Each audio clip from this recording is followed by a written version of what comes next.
School की uniform पहने वो 17 साल की मासूम लड़की उस वक्त शहर के सबसे बड़े वकील के सामने खड़ी थी, जिसकी फीस करोड़ों में थी। प्लीज़ मेरा केस लड़ लो और इसके बदले ये अंगूठी रख लो। उसने जल्दी से एक अंगूठी उसके सामने मेज़ पर रख दी, जो कि उसकी माँ की थी।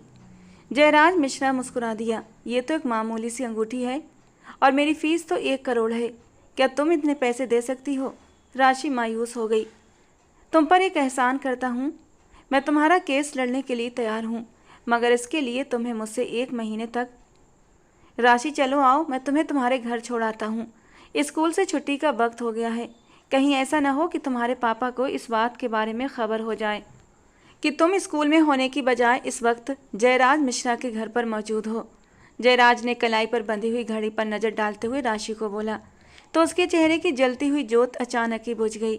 जयराज मिश्रा एक फ़ाइल लेने की गरज से अपने कमरे में दाखिल हुआ तो राशि भी उसके पीछे ही चली आई। वो अपनी अलमारी से फ़ाइल लेकर पलटा ही था कि अपने पीछे राशि को खड़ा हुआ देखा और सवालिया अंदाज में भौं उठाई, मगर मुंह से कुछ न बोला। जिस पर उंगलियां मरोड़ते हुए राशि ने जो बात कही थी, वो जयराज मिश्रा को हैरान कर देने के लिए काफ़ी थी। उसने फाइल को बेड की साइड टेबल पर रखा और उसके सामने आकर खड़ा हुआ। एक बार फिर से कहो जो तुमने अभी अभी कहा। वो मैं बस से यही कह रही थी कि मैं घर वापस जाना नहीं चाहती, मैं यहीं पर रहना चाहती हूँ। क्या मुझे आप अपने घर में रख सकते हैं? राशि ने एक बार फिर से उंगलियां मरोड़ते हुए जयराज मिश्रा के सामने अपनी बात को दोहराया। तुम यहाँ पर किस हैसियत से रहोगी? मेरे सामने बस इस बात की वजह जाहिर कर दो, फिर तुम यहाँ पर रह सकती हो। जयराज मिश्रा ने दिलचस्पी से उसके चेहरे की ओर देखते हुए ये सवाल किया था। मैं आपकी बीवी हूँ और इसी हैसियत से आपके घर में रहूंगी। पापा भी कोई कानूनी कार्यवाही नहीं कर सकेंगे, क्योंकि अगले महीने मैं पूरे 18 की हो जाऊंगी। उसके बाद मैं बालिग हो जाऊंगी और पापा कुछ भी नहीं कर सकेंगे। प्लीज़ मुझे यहीं पर रहने दीजिए। आपकी नंदिनी आंटी मुझे बहुत अच्छी लगती हैं, उनके साथ मुझे बहुत अपनापन महसूस होता है। राशि ने अपनी तरफ से एक मुतमईन कर देने वाला जवाब जयराज मिश्रा को सुनाया था, मगर उसकी मुस्कान और भी गहरी हो गई थी। अच्छा ठीक है, तुम यहाँ पर रह सकती हो, मगर तुम्हें नंदिनी आंटी के साथ साथ नंदिनी आंटी के बेटे के साथ भी रहना पड़ेगा। जयराज ने अपनी मुस्कान दबाते हुए कहा। जी, वो तो मुझे पता है। आप भी तो अपने घर में ही रहेंगे ना, तो मैं आपके साथ भी रहने के लिए तैयार हूँ, राशि ने लापरवाही से कहा। अपनी तरफ से राशि ने बड़े ही पते की बात की थी। अंदाज ऐसा था जैसे जयराज की अकल पर वो अफसोस कर रही हो, और उसका ये मासूम सा अंदाज देखकर जयराज मिश्रा खिलखिलाकर हंस दिया था। वो शख्स जिसे मुस्कुराते हुए भी सिर्फ चंद लोगों ने देखा था, आज खिलखिलाकर हंस रहा था। बड़ी हैरत भरी बात थी। जयराज मिश्रा की मुस्कान बहुत खूबसूरत थी। राशि एक टक उसकी तरफ देखे जा रही थी। जब वो थोड़ा सा आगे बढ़ा और राशि को दोनों बाजुओं से पकड़ते हुए अपने करीब करते हुए उसकी ठुंडी पकड़कर उसका चेहरा अपनी तरफ किया। सोच लो, तुम्हें सिर्फ घर में ही नहीं बल्कि तुम्हें एक कमरे में मेरे साथ रहना पड़ेगा।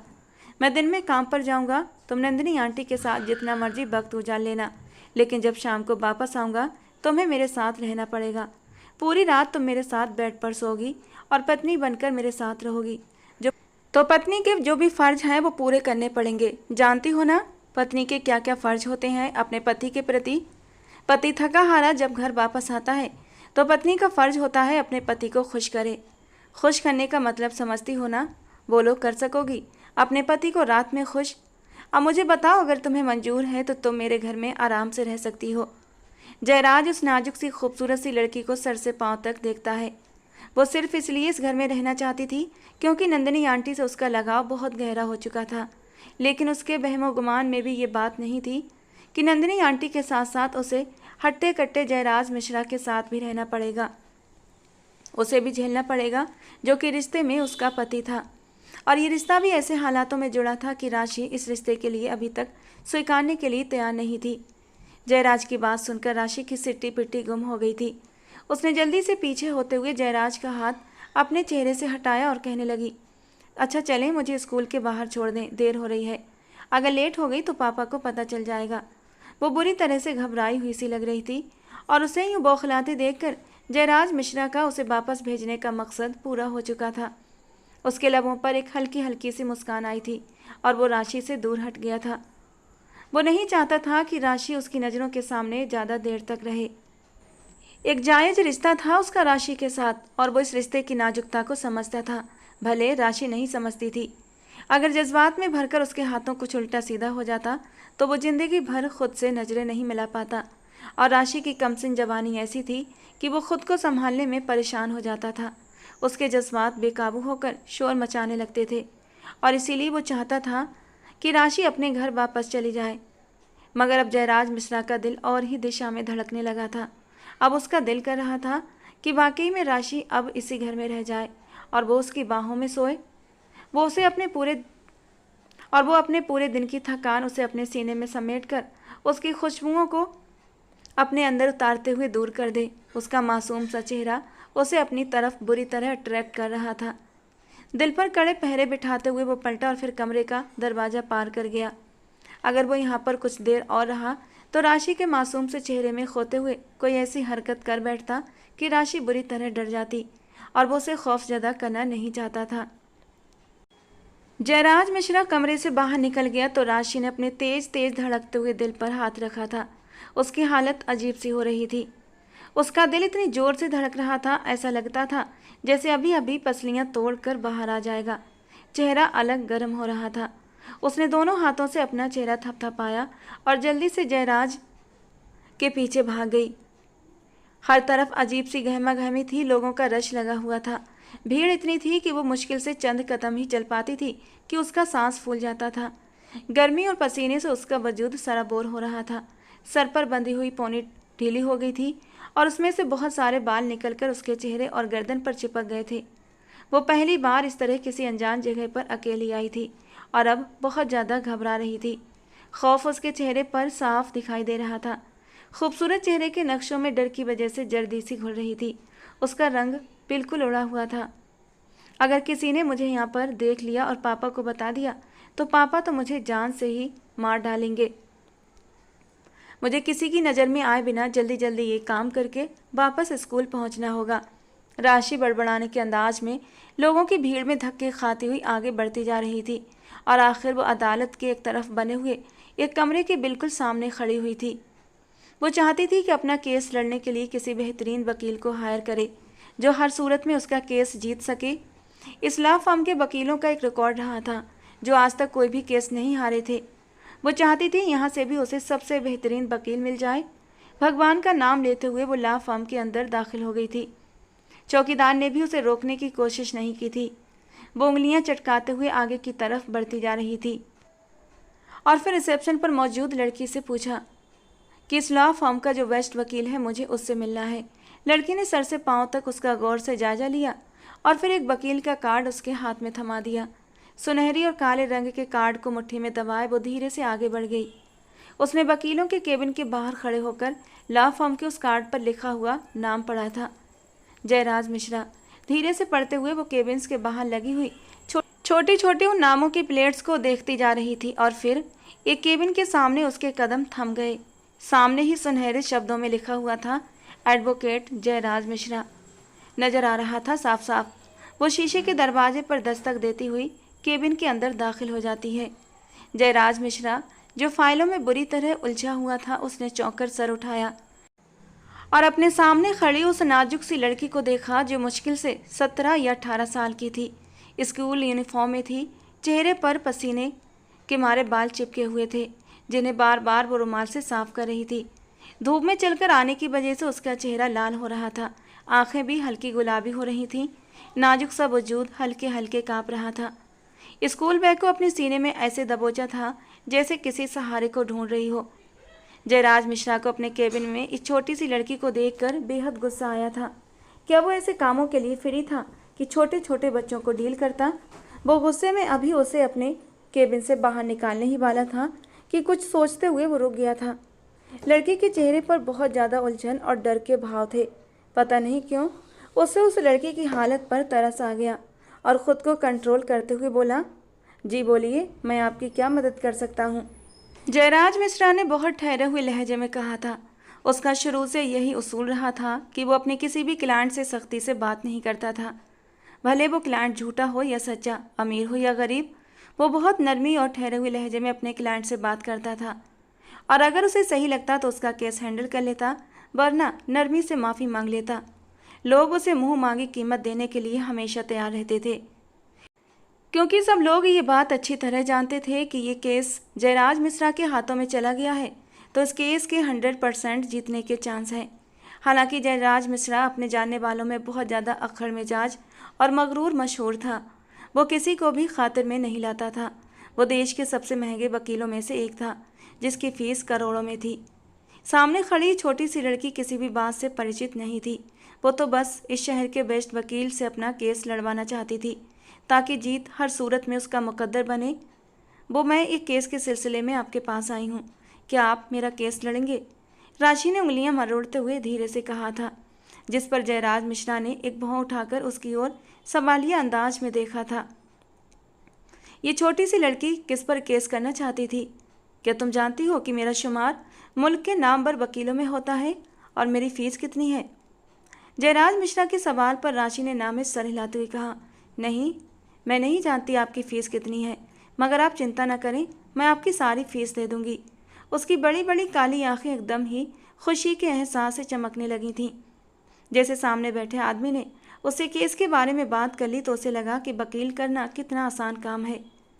केस हाथ में लेने से पहले मैं कुछ एडवांस भी लेता हूँ, तो क्या तुम मुझे एडवांस दे सकोगी? न जाने क्यों जयराज को उस छोटी सी लड़की में अचानक दिलचस्पी सी महसूस होने लगी थी। कुर्सी की बैक से टेक लगाते हुए वो बड़ी ही गहरी नज़रों से उस लड़की को सर से पांव तक गौर से देखने लगा, जबकि राशि उसकी नज़रों से बेखबर अपने सामने पड़ी कुर्सी पर बैठ चुकी थी। अपना बैग साइड में रखते हुए उसने अपनी उंगली में पड़ी हुई एक सोने की अंगूठी निकाली थी। अंगूठी काफ़ी पुरानी डिजाइन की थी, लेकिन कम से कम 1 तोले की जरूर थी। उसने वो अंगूठी सामने टेबल पर जयराज मिश्रा के सामने रख दी। आप ही अंगूठी रख लें और मेरा केस लड़िए, बाकी पेमेंट भी मैं आपको कर दूंगी। अंगूठी उतार कर देते हुए राशि का दिल टुकड़ों में बट गया था। उसके चेहरे पर तकलीफ के भाव उभरने लगे थे। ये अंगूठी उसकी माँ की आखिरी निशानी थी। इस अंगूठी के अलावा उसके पास अपनी माँ की तस्वीर भी नहीं थी। जब भी मन उदास होता, अकेलेपन का एहसास होता, उसे अपनी माँ की याद आती तो वो इस अंगूठी से बातें कर लिया करती थी और उसे ऐसा लगता कि उसकी माँ उसके सामने खड़ी हैं। लेकिन आज अंगूठी भी उससे दूर जा रही थी। मेरी एडवांस फीस कम से कम 50 लाख से शुरू होती है और ये मामूली सी अंगूठी तो 1 लाख की भी नहीं है।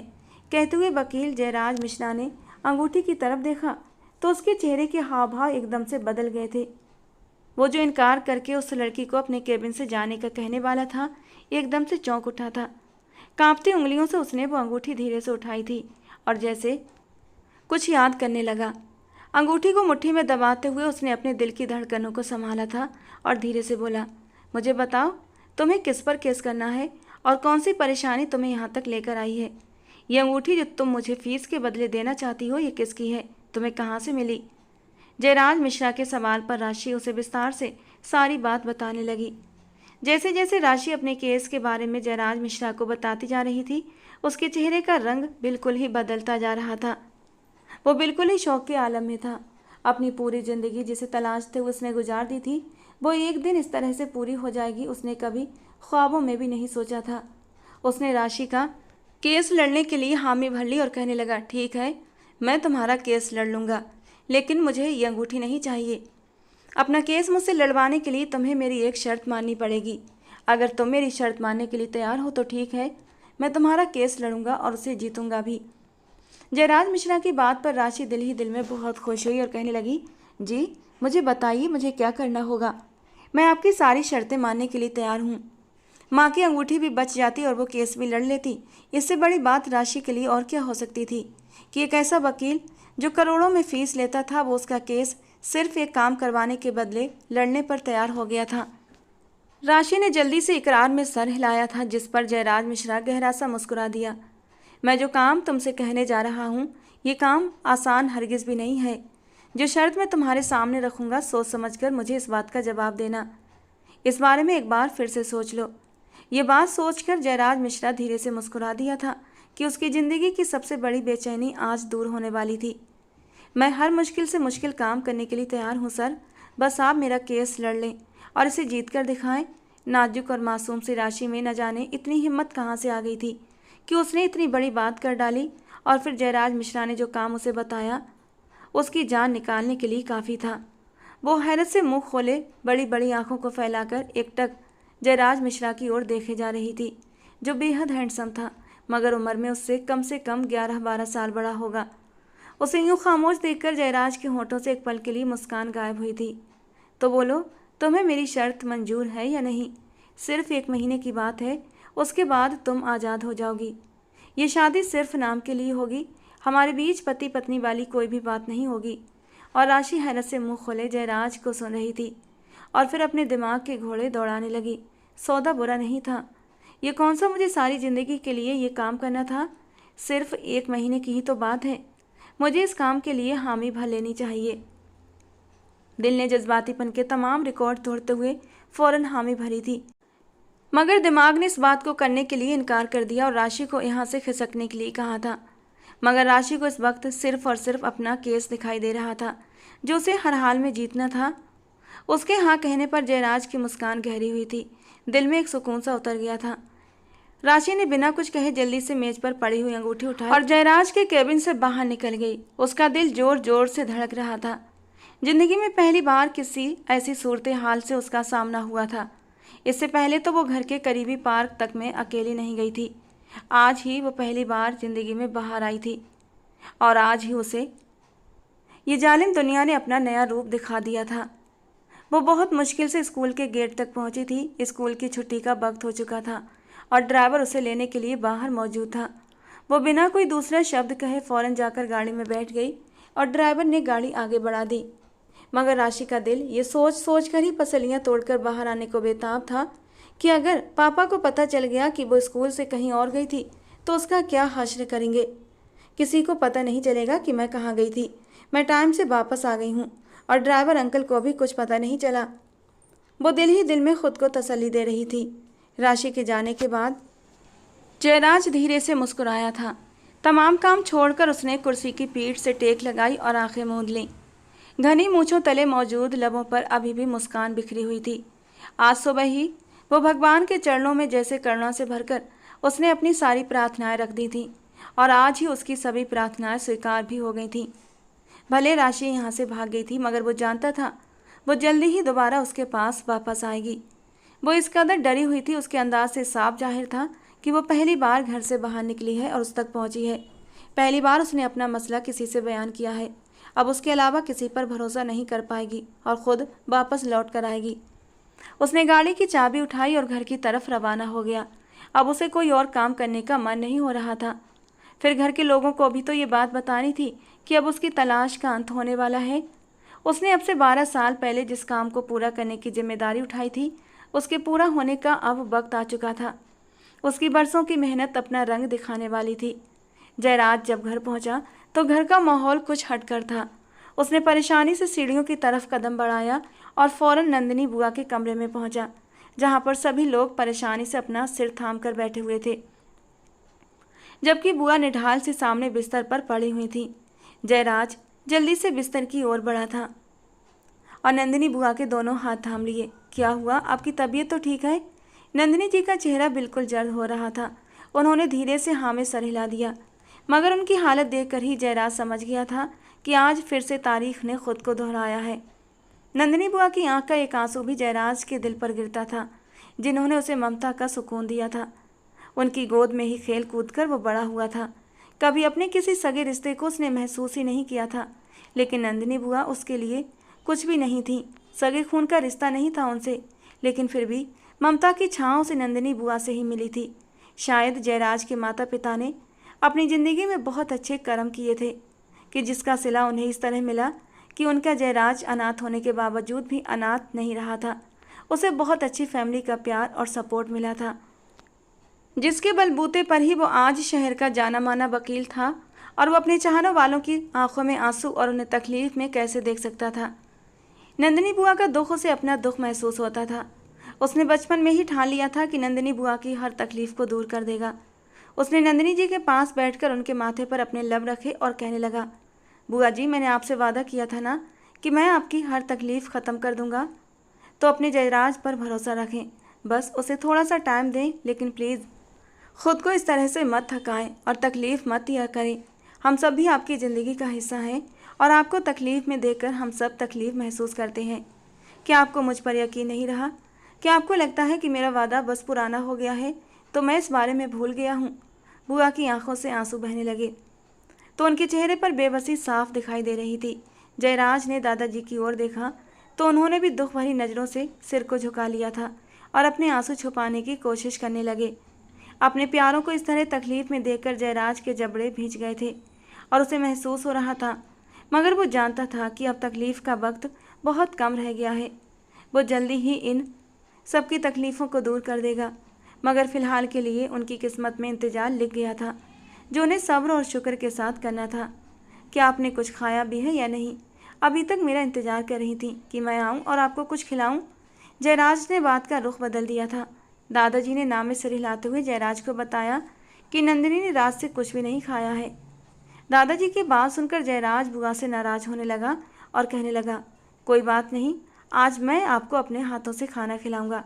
आप भी क्या याद रखेंगी कि एक बेहद स्मार्ट और हैंडसम लड़के ने आपको अपने हाथों से खाना खिलाया था। जयराज की बात सुनकर नंदिनी जी धीरे से मुस्कुरा दी थी। वो था ही ऐसा। नंदिनी जितना भी उदास होती या डिप्रेशन का शिकार होती, वो अपनी बातों से उनकी तबीयत को हल्का कर दिया करता था। एक जयराज ही था जिसकी वजह से नंदिनी जी अब तक जिंदा थीं। कुछ ही देर बाद खाना आया तो जयराज नंदिनी को अपने हाथों से खाना खिलाने लगा।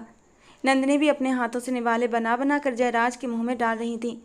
दादाजी ने ये दृश्य देखा तो आंखें नम हो गईं और धीरे से मुस्कुरा दिए। अगर जयराज उनकी ज़िंदगी में ना आया होता तो शायद वो अपनी बेटी से कब के हाथ धो बैठे। जयराज नंदिनी के जीने की वजह बना था। दोनों का यूँ प्यार देखा और मन ही मन अपनी बेटी की ज़िंदगी में फिर से खुशियाँ लौट आने की दुआ करने लगे। नंदिनी दिल की मरीज़ थी। अगर जरा सा भी तनाव लेती तो उनकी तबीयत ख़राब हो जाती थी और फिर उन्हें संभालना बहुत ज़्यादा मुश्किल हो जाता था। आज उनके बरसों पहले खोई हुई बेटी का जन्मदिन था। हर साल अपनी बेटी के जन्मदिन पर नंदिनी जी की तबीयत बिगड़ जाती थी।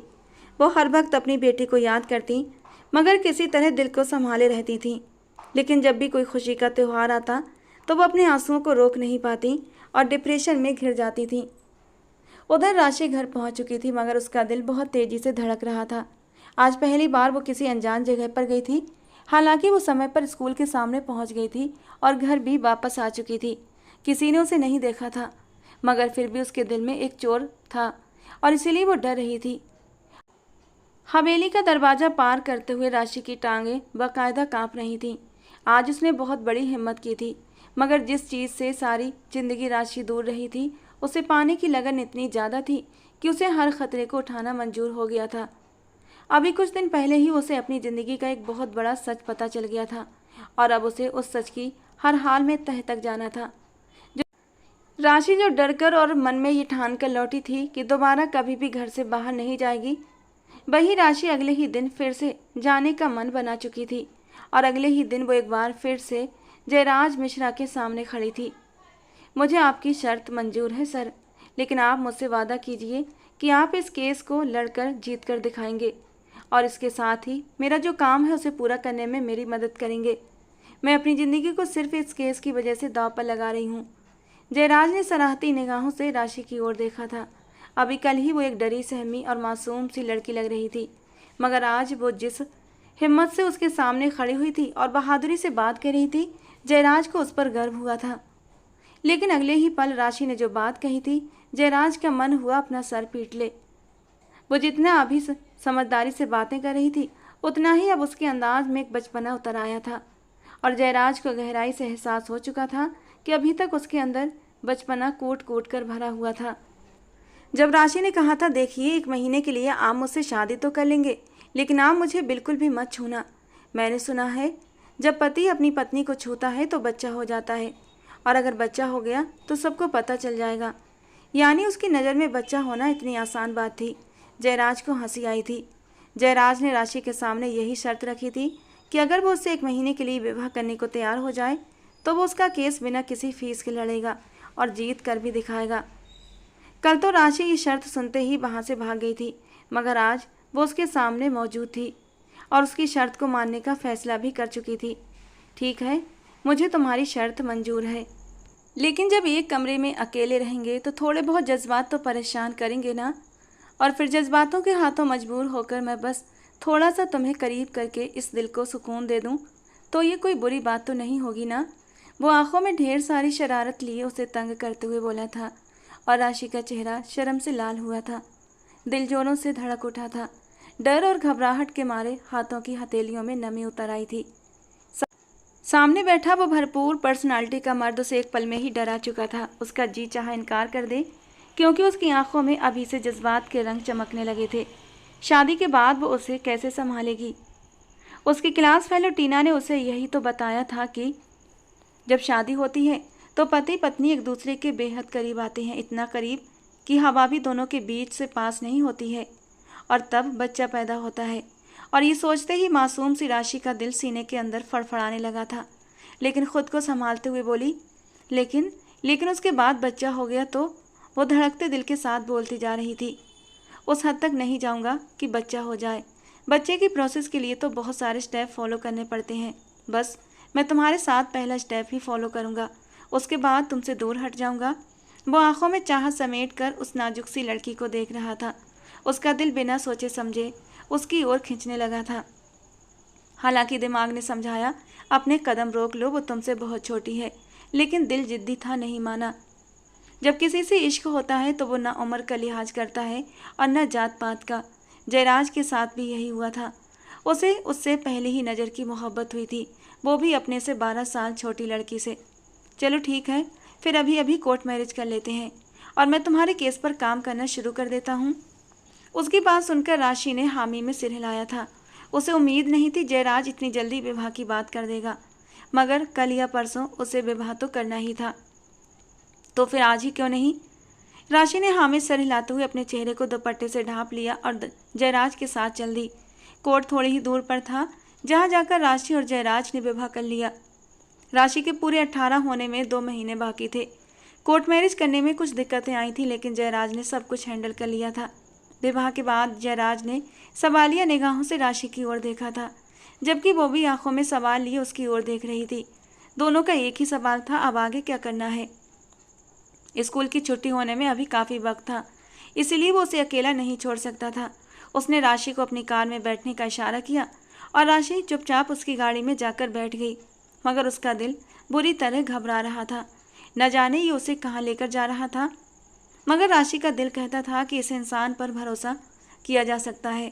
राशि ने कोई और सवाल नहीं किया। गाड़ी में खामोशी छाई हुई थी, लेकिन जयराज का दिल अब अलग अंदाज में धड़कने लगा था। गाड़ी चलाते हुए उसने एक हाथ से राशि की गोद में रखा हुआ उसका हाथ अपने हाथ में ले लिया था और राशि एकदम से कांप उठी थी। उसे यूँ डरता देखकर जयराज जोर से हंस दिया था। इतना क्यों डरी हो, सिर्फ हाथ छूने से बच्चा नहीं हो जाएगा। उसकी शरारत को समझते हुए राशि भी खिसियानी सी हंसी हंस पड़ी थी। इतनी बेवकूफ़ नहीं हूँ मैं, मुझे भी पता है सिर्फ हाथ पकड़ने से बच्चा नहीं होता। अपना हाथ छुड़ाकर वो जल्दी से खिड़की से बाहर देखने लगी थी। उसका दिल भी जोरों से धड़कने उठ लगा था। हालांकि उसे पता था ये रिश्ता सिर्फ 1 महीने के लिए है, लेकिन पता नहीं क्यों उसे रिश्ते की गहराई में न चाहते हुए भी उतरने लगी थी। अच्छा, हाथ पकड़ने से बच्चा नहीं होता तो फिर क्या करने से होता है। जयराज की बात पर राशि का चेहरा शर्म से लाल हुआ था। बताया तो था आपको, जब शादी के बाद पति पत्नी एक दूसरे के करीब आते हैं और फिर उसके बाद जयराज ने उसे आगे बोलने के लिए उकसाया। उसके बाद बच्चा? जी नहीं, सिर्फ करीब आने से बच्चा नहीं होता। जब बेहद करीब आते हैं उसके बाद भी कुछ और करना पड़ता है। बच्चा इतनी आसानी से नहीं मिल जाता। बच्चे के लिए और भी बहुत कुछ करना होता है। वो उसे तंग करने के मूड में था। अब तुमने शर्त ही ऐसी रख दी है, वरना आज की रात ही मैं तुम्हें स्टेप बाय स्टेप करके बताता कि बच्चे के लिए क्या क्या करना पड़ता है। वो उसे शरारती नज़रों से देखते हुए बोला था।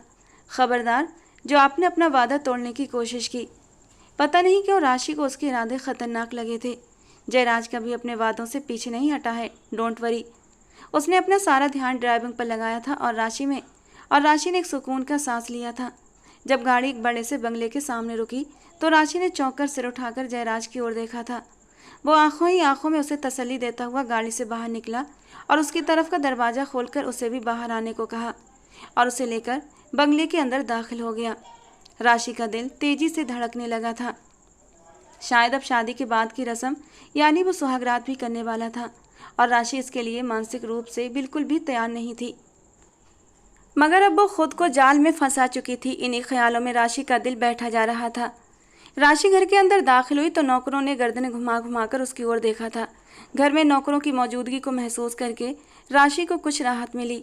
कम से कम वो इतने बड़े घर में जयराज के साथ अकेली नहीं थी। यही एहसास उसे थोड़ा मजबूत करने के लिए काफ़ी था।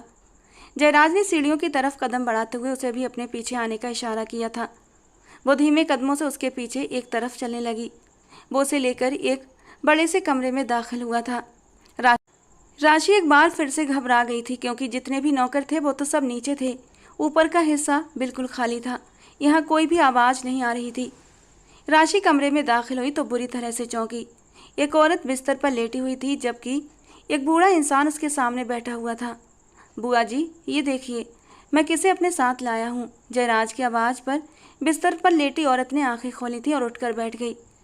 क्या ये सिमरन है? जयराज, तुम सिमरन को ढूंढ लाए हो? उस औरत ने आंखों में आंसू भरते हुए जयराज की तरफ देखते हुए पूछा, जिस पर जयराज ने धीरे से सर नाम हिला दिया। नहीं, मैं आपकी सिमरन को तो नहीं ढूंढ सका, मगर ये लड़की आपकी होने वाली बहू है। मैं इसे शादी करने वाला हूँ, आप इसे मिल लीजिए। फिलहाल उसने कोर्ट मैरिज वाली बात छुपा ली थी। जयराज की बात सुनकर बुआ धीमे से मुस्कुरा दी और उसे हाथ के इशारे से अपने पास बुलाया, जबकि राशि तो कभी जयराज को और कभी उसकी बुआ को टकटकी लगाकर देख रही थी।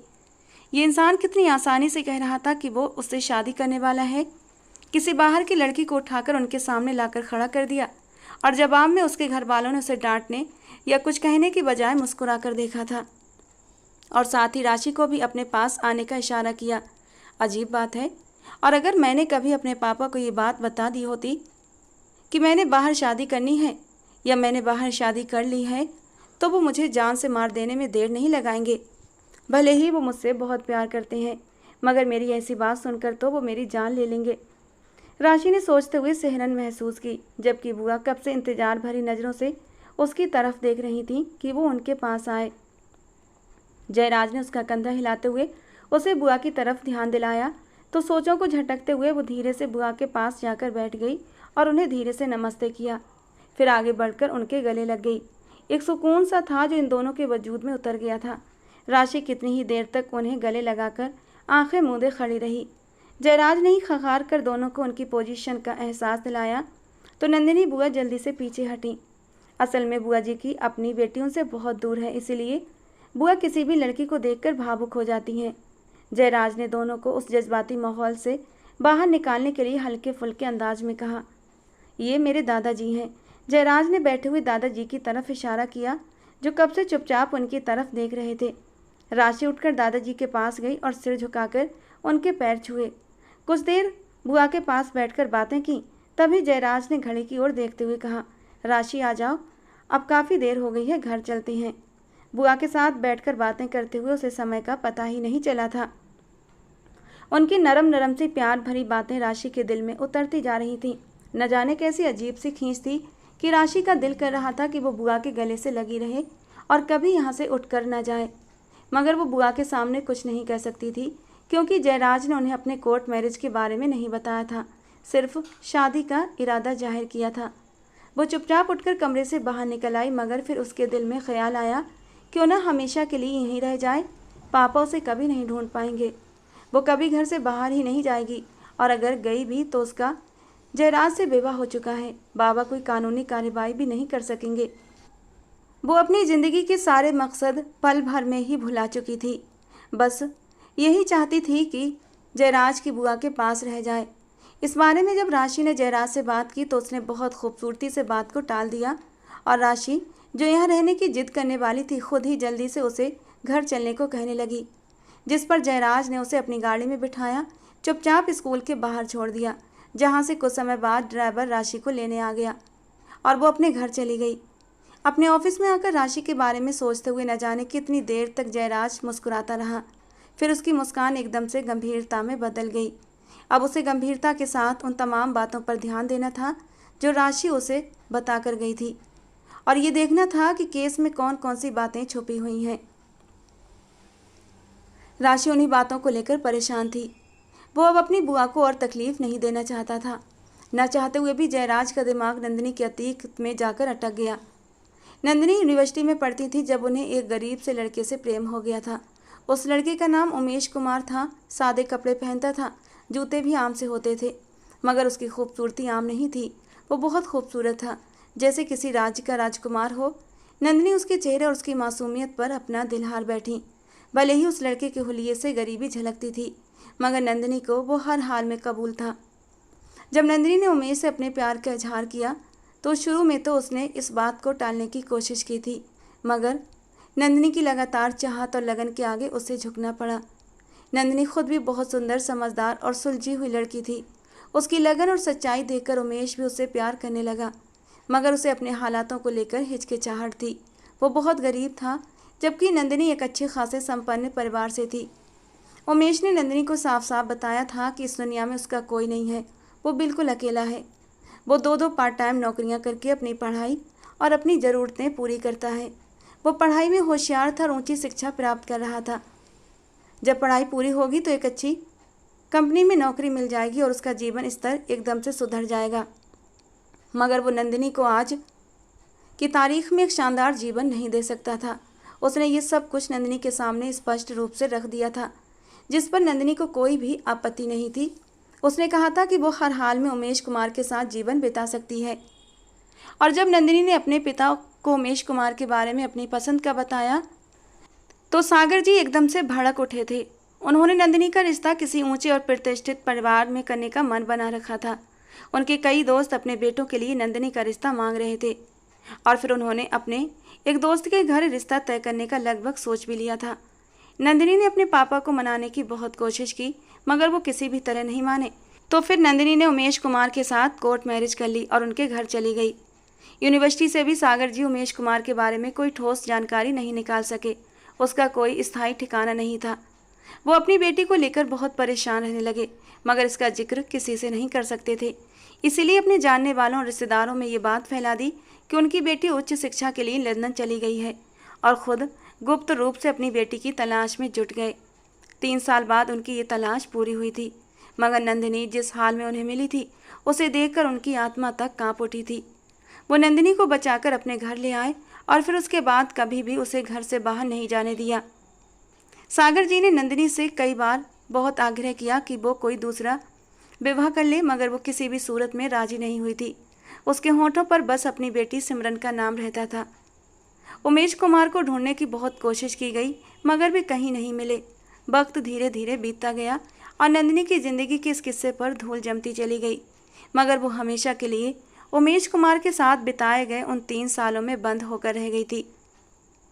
असल में उमेश कुमार किसी गरीब परिवार से नहीं था, बल्कि एक प्रतिष्ठित और धनाढ्य घराने से था।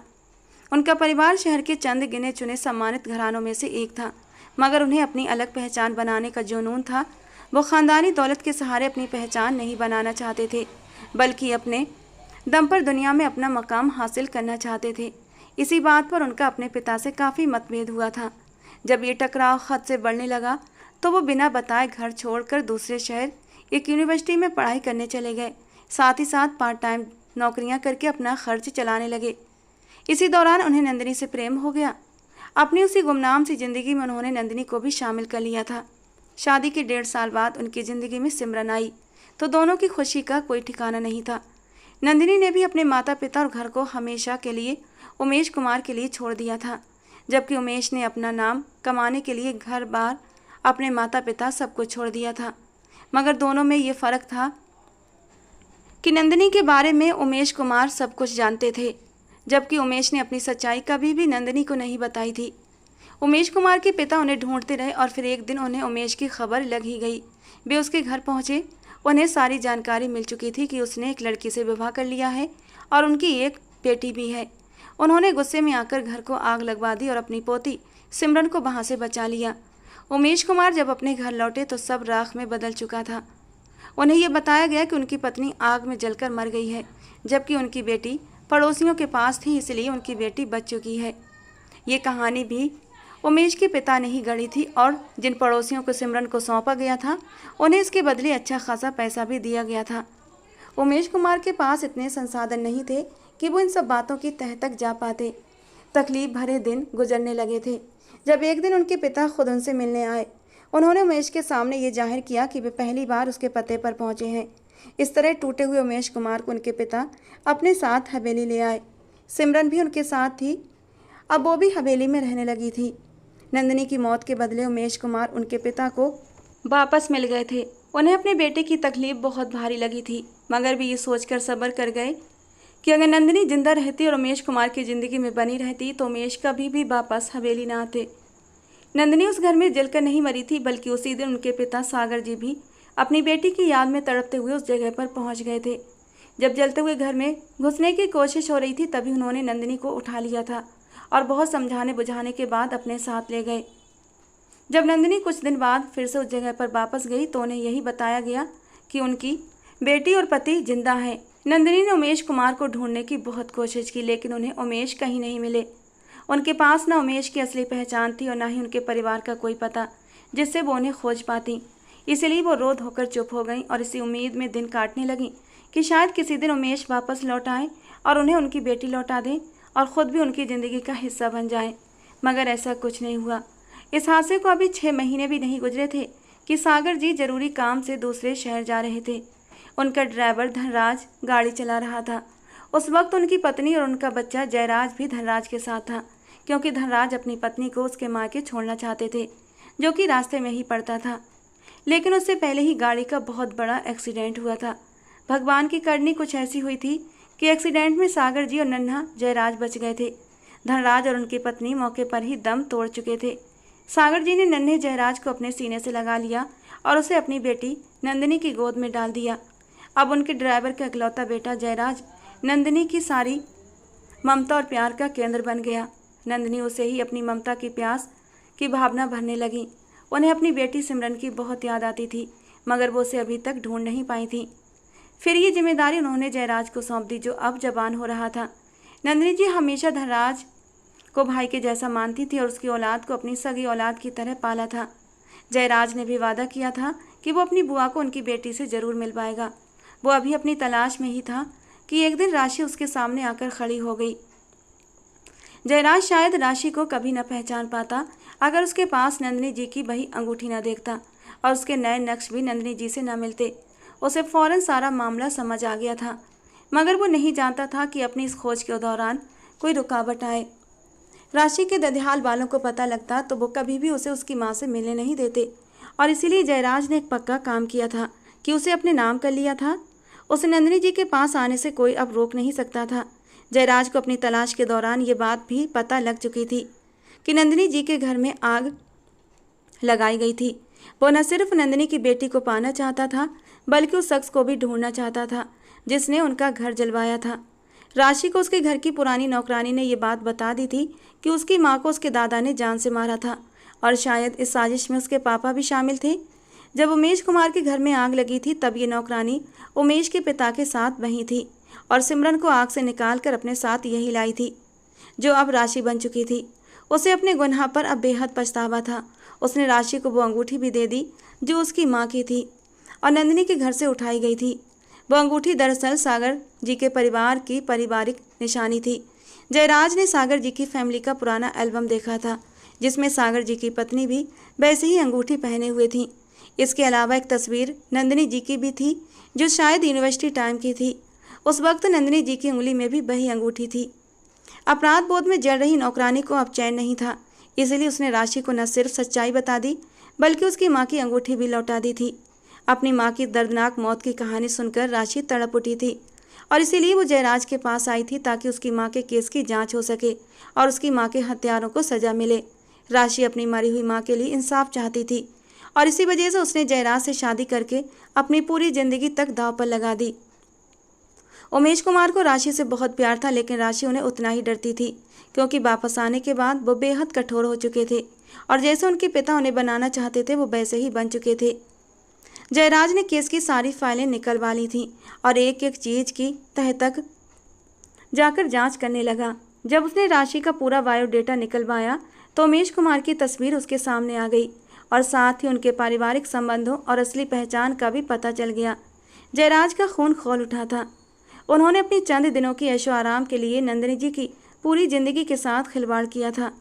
वो उमेश कुमार को सख्त से सख्त सज़ा देना चाहता था, मगर सच्चाई से वो भी अनजान था।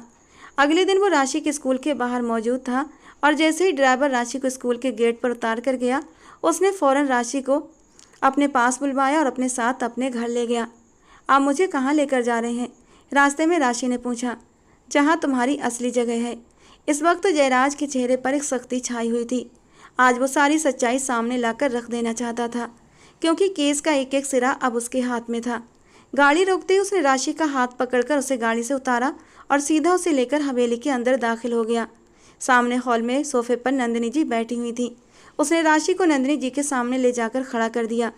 ये आपकी बेटी है और मैंने आपके पति को भी ढूंढ लिया है, मगर अब उन्हें सज़ा दिलवाना बाकी है।